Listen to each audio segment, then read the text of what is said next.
ব্যতিক্ৰম নহয়। আম আদমি পাৰ্টিয়ে আজিৰ দিনটোত আমি নথৈ কৃতজ্ঞতা প্ৰকাশ কৰিছোঁ।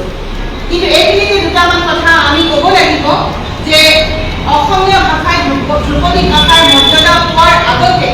কেইবাটাও ভাষাই ইয়াৰ আগতে মৰ্যাদা লাভ কৰিছিলে। তাৰ ভিতৰত আছিলে সংস্কৃত, তেলেগু, কানাড়া, মালায়ালম, ওড়িয়া আৰু উড়িয়া ভাষা। গতিকে এই পাঁচটা ভাষাই সেই সময়তে তেওঁলোকেও স্বীকৃতি লাভ কৰিছিলে। ইয়াৰ পিছত অসমীয়া, বেংগলী,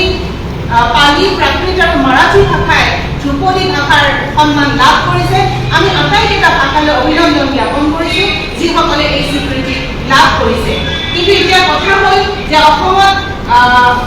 অসমীয়া ভাষাই ধ্ৰুপদী ভাষাৰ স্বীকৃতি লাভ কৰাৰ পিছত আমি আহ্বান কৰিম যে আমাৰ প্ৰতিখন বিশ্ববিদ্যালয়ত অসমীয়া ভাষাৰ চৰ্চাটো বাধ্যতামূলক হওক। আজি আমাৰ প্ৰতিখন স্কুলত অসমীয়া ভাষাৰ চৰ্চাটো বাধ্যতামূলক কৰক চৰকাৰে। আনহাতে ইংৰাজী মাধ্যমৰ যিবোৰ স্কুল আছে এই স্কুলসমূহতো এই ভাষাটো যাতে বাধ্যতামূলক হয় এই কথা আম আদমি পাৰ্টিয়ে আমি আহ্বান জনাওঁ। আমাৰ শ্ৰদ্ধাৰ অসমৰ মুখ্যমন্ত্ৰী মহোদয়ক আমি এটা কথাই অনুৰোধ কৰিব বিচাৰোঁ যে ভাষাটোক স্বীকৃতি দিয়াৰ ফলত আজি অসমীয়া জাতিয়ে যেনেদৰে আনন্দ প্ৰকাশ কৰিছে, ঠিক তেনেদৰে যেতিয়া আমাৰ অসমীয়া ভাষাটো বৰাক ব্ৰহ্মপুত্ৰ মিলি সকলোতে যাতে সমানে প্ৰচলিত হয় আৰু সমানে যাতে বাধ্যতামূলক হয়, সেই কামটো যদি তেখেতে কৰিব পাৰে তেনেহ'লে আটাইতকৈ সুখী হয়তো অসমীয়া জাতিয়ে হ'ব। গতিকে ইয়াৰ আগতে আমাৰ কিছু ক্ষেত্ৰত আমাৰ দুটামান কথা ক'বলগীয়া আছে যে বৰ্তমান অসমীয়া ভাষাৰ স্কুলসমূহ লাহে লাহে বন্ধ হোৱা আমি দেখিবলৈ পাইছোঁ। যোৱাটো মাহত 1670খন স্কুল আমি চকুৰ সন্মুখতে বন্ধ হোৱা দেখিলোঁ। যিবোৰ স্কুল প্ৰাথমিক বিদ্যালয়, এই বিদ্যালয়সমূহত অসমীয়া ভাষাৰ প্ৰচলন আছে আৰু অসমীয়া মাধ্যমৰ স্কুল। আৰু ইয়াৰ আগতেও 22শ স্কুলক এমালগেমেশ্যন কৰা হৈছিলে, মাৰ্চ কৰা হৈছিলে, একত্ৰীকৰণৰ যোগেৰে স্কুলসমূহক মাৰ্চ কৰি পেলাই তেওঁলোকে এটা ছিষ্টেমত আনিছিল। আজি আমি বিচাৰোঁ যে সেইসমূহ স্কুলতো ভাষাটো যাতে খুব সুন্দৰকৈ তাত চৰ্চা হয় আৰু অসমীয়া ভাষাৰ যাতে শুদ্ধ উচ্চাৰণ হয়, তাৰ ওপৰত যাতে তেওঁলোকে এনেকুৱা ধৰণৰ কিছু ছেমিনাৰৰ ব্যৱস্থা কৰে অসম চৰকাৰৰ ফালৰ পৰা, সেই কথাও আমি আহ্বান জনাম। গতিকে দেশে বিদেশে যিহেতু চৰ্চা লাভ কৰিব, আজি এবছৰ 1.5 বছৰ আগত আমাৰ প্ৰাথমিক পৰ্যায়ৰ পৰা বিজ্ঞান আৰু গণিত বিষয়টো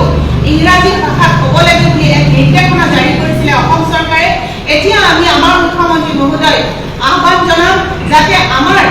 শিশুসকলে প্ৰাথমিক বিদ্যালয় পৰ্যায়ৰ পৰাই অসমীয়া ভাষাটোক মূল ভাষা হিচাপে লৈ, মূল কথা হিচাপে লৈ যাতে আগবাঢ়িব পাৰে।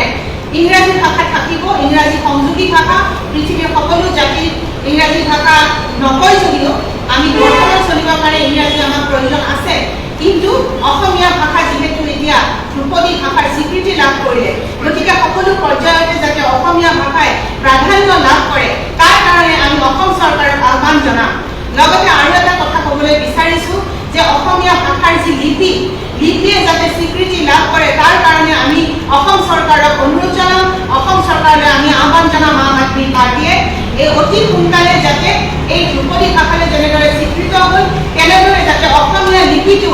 স্বীকৃত হয় আৰু আমি যাতে আমাৰ স্বকীয়তা বজাই ৰাখিব পাৰোঁ। আজি আমি সকলো সামৰি সমগ্ৰ জাতি জনগোষ্ঠী সামৰি অসমত বিভিন্ন ভাষা ভাষীৰে পৰিপূৰ্ণ এখন বিচিত্ৰ ৰাজ্য। এই ৰাজ্যখনত বিভিন্ন ধৰণৰ জনজাতীয় লোকসকলে বাস কৰে। জনজাতীয় লোকসকলৰ নিজস্ব তেওঁলোকৰ শৈলী আছে, ভাষা শৈলী তেওঁলোকে প্ৰয়োগ কৰে। কিন্তু আমি যিহেতু এটা বৃহত্তৰ অসমীয়া জাতি, আমি নিজকে বৃহত্তৰ অসমীয়া জাতি বুলি পৰিচয় দি আহিছোঁ, তেনে ক্ষেত্ৰত আমি আমাৰ ভাষাটোক মূলত গুৰুত্ব দি বিভিন্ন ধৰণে আমি আমাৰ ভাষাটোক আগবঢ়াই লৈ যাব পাৰোঁ। গতিকে আজি এই বিষয়টো লৈ আমি আমাৰ সংবাদমেল এখন আহ্বান কৰিছিলোঁ আৰু আমি আশা কৰোঁ যে আম আদমি পাৰ্টিয়ে যি আহ্বান জনাইছোঁ এই জনোৱা কথাত আমাৰ চৰকাৰ মহোদয়ে নিশ্চয় গুৰুত্ব দিব, আমাৰ মুখ্যমন্ত্ৰী মহোদয়ে নিশ্চয় এই কথাত গুৰুত্ব দিব। কাৰণ তেখেতে জাতি মাতি খেতিৰ কথা চিন্তা কৰে বুলি সদায় তেওঁ প্ৰতিটো তেওঁৰ ভাষণত আমি শুনিবলৈ পাওঁ। গতিকে ভাষাৰ ক্ষেত্ৰত, জাতিৰ ক্ষেত্ৰত আৰু সকলো ক্ষেত্ৰতে যাতে অসমীয়া ভাষাই প্ৰাধান্য পায় তাৰ কাৰণে আমি আমাৰ ফালৰ পৰা আহ্বান জনাইছোঁ। ধন্যবাদ। মাজুলীত যি দলং নিৰ্মাণ কাৰ্যৰ যি আধাৰশিলা স্থাপন কৰিছিলে, আধাৰশিলা স্থাপনৰ পৰা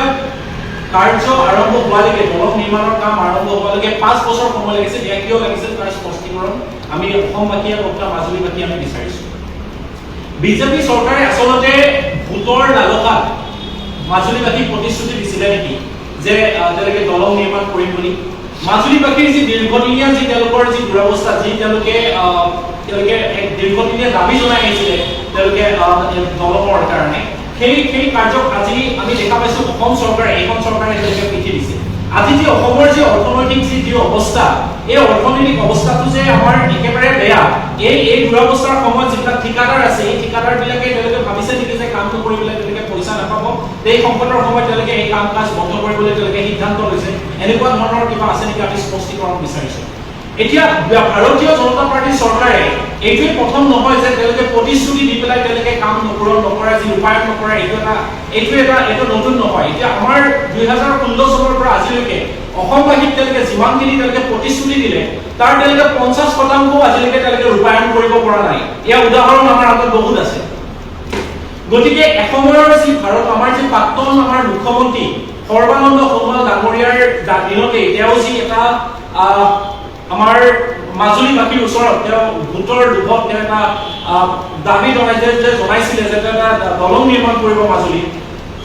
2016 চনতে সেই আধাৰশিলা স্থাপন হৈছিলে কিন্তু কাম আৰম্ভ হ'ল যেতিয়া আমাৰ মাজুলীবাসীয়ে তীব্ৰ প্ৰতিক্ৰিয়া আৰম্ভ কৰাৰ পিছত 2021 চনত আমাৰ অসমৰ মুখ্যমন্ত্ৰী বৰ্তমানৰ মুখ্যমন্ত্ৰী হিমন্ত বিশ্ব শৰ্মা ডাঙৰীয়াৰ কাৰ্যকালত 2021 চনত তাৰ কাম আৰম্ভ হয় কাৰণ ইয়াৰ কথা আমি এটা কথা বুজিব পাৰিছো যে ভাৰতীয় জনতা পাৰ্টি আচলতে কোনো ধৰণৰ তেওঁলোকে মাজুলীবাসী যি দুৰ্বলতাৰ প্ৰতি তেওঁলোকৰ কোনো ধৰণৰ তেওঁলোকৰ চিন্তা নাই এই কাৰণে আমি কৈছো কাৰণ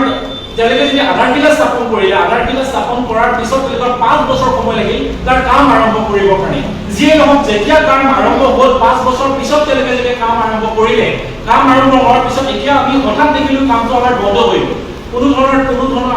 আমি মাজুলীবাসীৰ লগতে অসমবাসীৰ লগতে আমিও তাৰ লগত আমি বৰ্তমান আমি আচৰিত হৈছো যদিও বন্ধ হ'ল কিন্তু আমি জানিব পৰা মতে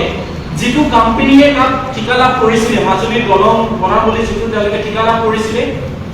আৰু লগতে যিটো সাব কন্ট্ৰাক্টৰ হিচাপে এটা প্ৰতিষ্ঠানে তাত ঠিকা লাভ কৰিছিলে এই কোম্পানী দুটাৰ মাজত যি এটা কাম খেলি হৈছিলে তাৰ কাৰণে তেওঁলোকৰ এই কাম কাজ বন্ধ হৈছে বুলি আমি জানিব পাৰিছো এতিয়া আমি জানিব বিচাৰিছো যে যোৱা 1 মাহৰ পৰা যি 1 মাহৰ অধিক দিন কৰি যি কাৰ্যকাল যি কাম কাজ বন্ধ হৈ পৰিছে তাত যি দলং নিৰ্মাণৰ কাম কাজ বন্ধ হৈছে তাৰ পৰা যিবিলাক খা সৰঞ্জাম তেওঁলোকে ব্যৱহাৰ কৰিছিলে নদী নিৰ্মাণৰ লগত সেইবিলাকো তাৰ পৰা স্থানান্তৰ কৰা হৈছিল আচলতে তাত কি চলি আছে তাৰ কাৰণে আমি স্পষ্টীকৰণ বিচাৰিছো আমাৰ অসমৰ মুখ্যমন্ত্ৰীৰ পৰা আৰু লগতে আমি এটা কথা জানিব বিচাৰিছো এতিয়া মাজুলীবাসীয়ে তীব্ৰ প্ৰতিক্ৰিয়া আৰম্ভ কৰিছে ৰাজপথত নামিছে তেতিয়া তেওঁলোকৰ গান ধৰিছে আৰু এইটোৱে নহয় আমাৰ অসমত যিটোৱে সমস্যা নহওক যেতিয়াই সমস্যা আহে যেতিয়ালৈকে আমাৰ অসমৰ জনতা যেতিয়ালৈকে ৰাজপথত নুনুমে যেতিয়ালৈকে তেওঁলোকে প্ৰতিক্ৰিয়া নিদিয়ে তেতিয়ালৈকে সেই বিষয়টোৰ ওপৰত আলোচনা নকৰে সেইটোৰ ওপৰত আমাক স্পষ্টীকৰণ লাগে আৰু আমি বিচাৰিছো আৰু আমি সকলোৱে জানো অসমৰ অৰ্থনৈতিক অৱস্থা বৰ্তমান খুবেই একেবাৰে টনকিয়ালৈ উদ্বেগজনক হৈ পৰিছে আৰু আমাৰ অসমৰ যি বৰ্তমান অৰ্থনৈতিক অৱস্থা ইয়াৰ একমাত্ৰ কাৰণ হ'ল ভাৰতীয় জনতা পাৰ্টি চৰকাৰখনে প্ৰতি মাহে কৰোৰ টকা তেওঁলোকে ঋণ লৈছে আৰু ইয়াৰ জৰিয়তে আমাৰ যি অসমৰ যি অৰ্থনৈতিকভাৱে আমি বিনষ্ট হৈছো আৰু ইয়াৰ কথা আৰু এটা আমি স্পষ্টীকৰণ বিচাৰিছো যে আৰু স্পষ্টীকৰণ দিয়া উচিত আমাৰ অসমৰ বৰ্তমান মুখ্যমন্ত্ৰী হিমন্ত বিশ্ব শৰ্মা ডাঙৰীয়াই যে এটা কোম্পানীয়ে নিবাদ লাভ কৰাৰ পিছত কেনেকৈ তেওঁ সেই কোম্পানীটোৱে কাম বন্ধ কৰিব পাৰে সেইটো তেওঁ স্পষ্টীকৰণ দিয়ক